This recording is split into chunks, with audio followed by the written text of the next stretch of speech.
নামাজের শেষ বৈঠকে এই ছোট্ট দোয়াটা না পড়া পর্যন্ত আপনি কখনো সালাম ফিরাবেন না। যতদিন আপনি বাঁচবেন, যতদিন আপনি নামাজ আদায় করবেন, ততদিন পর্যন্ত নামাজের শেষ বৈঠকে আপনি এই ছোট্ট দোয়াটা পাঠ করবেন, এরপরে আপনি সালাম ফিরাবেন। এতে কি হবে? প্রথমত আল্লাহ পাক আপনাকে ঈমানের সাথে মৃত্যু দিবে। আপনার মৃত্যুটা যখন হবে তখন ঈমানের সাথে মৃত্যু হবে। আর কোনো ব্যক্তির মৃত্যুটা যদি ঈমানের সাথে হয়ে যায়, ভাই, ওর দুনিয়ার জমিনের কিচ্ছুর প্রয়োজন নাই। কারণ শেষ মৃত্যুটা তার হয়েছে ইমানি অবস্থায়, মানে সে মুসলিম হয়ে, ইমানদার হয়ে সে দুনিয়ার থেকে বিদায় নিয়ে চলে গেছে। ওর কবরেও শান্তি, পরকালেও শান্তি, হাসরে, মিজানে, ফুলসিরাতে প্রত্যেকটা ধাপে সে মুক্তি, এবং আল্লাহ পাকের কমপক্ষে 10টি পৃথিবীর সমান একটি করে জান্নাত তার জন্য আল্লাহ ওয়াজিব করে দিবেন। কারণ শেষ মৃত্যুটা তার হয়েছে ইমানি হালতে। সাহাবীদের মধ্যে অনেকেই ছিল যারা শেষ অবস্থায় ঈমান গ্রহণ করে তারা জান্নাতি হয়ে গেছে। আবার অনেকেই আছে রাসূল সাল্লাল্লাহু আলাইহি ওয়াসাল্লামের সাথে থেকেছে, নবীজির সাথে নামাজ পড়েছে, কিন্তু সে মুনাফিক হয়ে, বেঈমান হয়ে শেষ বিদায় নিয়েছে। আল্লাহ পাক তাদের জন্য জাহান্নাম অবধারিত করে রেখে দিয়েছে।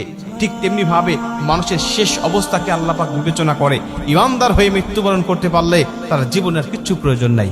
এজন্য আল্লাহর কাছে এই দোয়াটা করতে পারলে আপনি ঈমানদার হয়ে দুনিয়া থেকে বিদায় নেবেন। 2 নম্বরের দোয়াটা পাঠ করলে আপনার কবরে আযাব আল্লাহ ক্ষমা করে দিবে। আপনার কবরে আযাব হবে না, কবরের মধ্যে কোনো ফিতনা হবে না। নবীজি বলেন, যে ব্যক্তি কবরের আযাব থেকে মুক্তি পেয়ে গেল, সব ধাপ থেকে সে মুক্তি পেয়ে গেল। কারণ কবর হলো প্রথম ঘাঁটি। এই ঘাঁটি থেকে মুক্তি পেয়ে গেলে আল্লাহ পাক সব ঘাঁটিতে তাকে মুক্ত করে দিবে এবং তাকে জান্নাত দান করবে।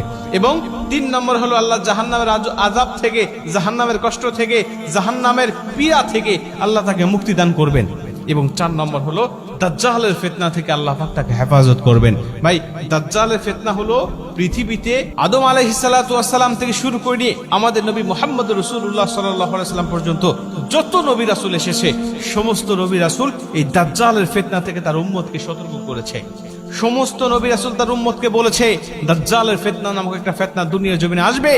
এত বড় ফিতনা দুনিয়ার জমিনে আর কখনো মানুষ দেখতে পাবে না। এত বড় ফিতনা মানুষগুলোকে বেঈমান বানিয়ে ফেলবে মুহূর্তের মধ্যেই। আল্লাহ তাকে কিছু অলৌকিক ক্ষমতা দিবেন, আল্লাহ পাক তাকে কিছু অলৌকিক ক্ষমতা দিবেন ঈমানদারদেরকে যাচাই করার জন্য। তখন এই দাজ্জাল এসে দুনিয়ার জমিনে তার অনুসারী আর অনুগামী করবেন মানুষগুলোকে। বিভিন্ন ক্ষমতা আল্লাহ তাকে দেখাবেন, ওই ক্ষমতাগুলো মানুষগুলোকে দেখিয়ে দেখিয়ে সে পথভ্রষ্ট করবেন। এই জন্য আল্লাহ পাকের কাছে এই দোয়াটা করতে পারলে আল্লাহ সেই আযাব থেকে বা সেই ফিতনা থেকেও আপনাকে মুক্তি দান করবেন। দোয়াটা ছোট্ট দোয়া আমি আপনাদেরকে বলি, সেটা হলো আল্লাহুম্মা ইন্নী আউযু বিকা মিন আযাবিল কবর, আল্লাহুম্মা ইন্নী আউযু বিকা মিন আযাবি জাহান্নাম, আল্লাহুম্মা ইন্নী আউযু বিকা মিনাল মাহইয়া ওয়া মামাত, আল্লাহুম্মা ইন্নী আউযু বিকা মিন ফিতনাতি মাসিহিদ দাজ্জাল। আপনি এই দোয়াটা পাঠ করবেন, এরপরে আপনি সালাম ফিরাবেন। এইটা যদি আপনি কন্টিনিউ করতে পারেন, এই আমলটা যদি আপনি কন্টিনিউ করতে পারেন, তাহলে আল্লাহ অবশ্যই আপনাকে এই 4টি ফিতনা থেকে আপনাকে হেফাজত করবে। ঈমানের সাথে মৃত্যু হবে, কবরের আযাব থেকে রক্ষা করবে, জাহান্নামের আযাব থেকে রক্ষা করবে, এবং আল্লাহ পাক আপনাকে ফিতনা, দাজ্জালের ফিতনা থেকে আল্লাহ হেফাজত করবে। তার মানে আপনি দুনিয়াতেও শান্তিতে বসবাস করতে পারবেন এবং দুনিয়া থেকে বিদায় নেওয়া থেকে শুরু করে